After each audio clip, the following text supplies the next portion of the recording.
скандалозни размери завзема истрагата што ја отвори за начинот на кој што МВР, раководено од Груевски, Јанкуловска и нивните соработници издавало лични документи.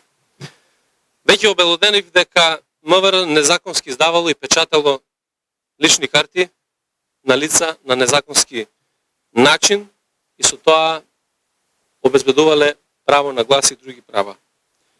Денеска ќе обелоденам нови злоупотреби на лични документи, што можеби се користат и за други намени во државата или надвор. Истрагата што ја отвори во МВР овој пат дојде до 70.000 дупликат возачки дозволи во МВР. Истрагата покажува вмешаност во скандалот на висок раководител во Министерството за внатрешни работи. И ќе објаснам кратко за што се работи.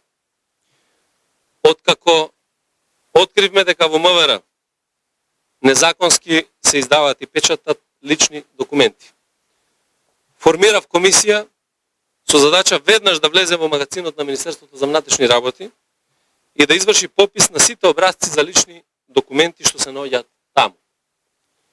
Еве го извештајот од комисијата. Ова е записник и извештај за спроведениот попис. Пронајдени се 70.000 формулари за возачки дозволи, што се внесени во Министерството за внатрешни работи на 26 ноември 2015 година, непосредно по моето доаѓање во Министерството за внатрешни работи. Но овие 70.000 лични карти не се евидентирани дека воопшто постојат во магазинскиот компјутер. Се поставува прашањето зошто. Овој документ открива зошто тоа не е направено. Затоа што исти такви возачки дозволи веќе постојат во евиденциите на Министерството за внатрешни работи. Станува збор за исти такви документи со исти серијски броеви. Станува збор за иста бројка на возачки дозволи 70.000 тип А. Првите 70.000 возачки дозволи се заведени во магазинот на Министерството за внатрешни работи 1 година и 9 месеци претходно, на 7 февруари 2014 година. Имам признание од вработени дека помошникот што работи на оваа област бил известен дека во магазинот се стигнати дупликат возачки дозволи. Меѓутоа не реагирал. Не реагира се до мојот налог за попис во магазинот. Тогаш очигледно сваќа дека скандалот не може да се крие и испраќа писмо наредниот ден до фирмата добавувач на возачките дозволи. Но јас контактирав со менаџерите на фирмата добавувач, тие сами побараа итна средба со мене, станува збор за реномирана фирма.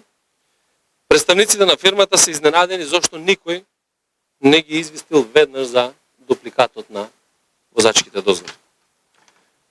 Почитувани граѓани, со дупликатот возачки дозволи може би се прави обид за сериозни злоупотреби на идентитети на граѓани, за кој што може да биде и мојот и вашиот, се разбира.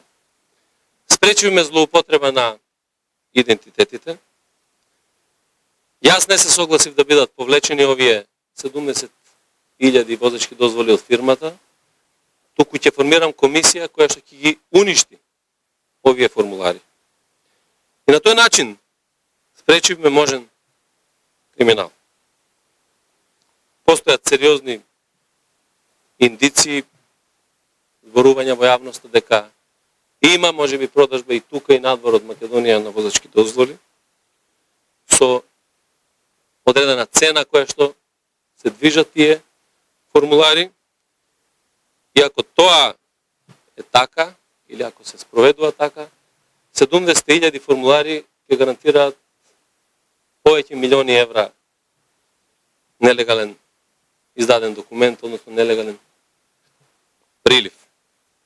И затоа сите овие индиции кои што доаѓаат, ова откривање на формуларите со изненадно влегување на комисијата покажува или мене ми индицира дека е можно да биле или да требало да бидат злоупотребени овие формулари и тоа да бидат злоупотребувани други лични документи или идентитети.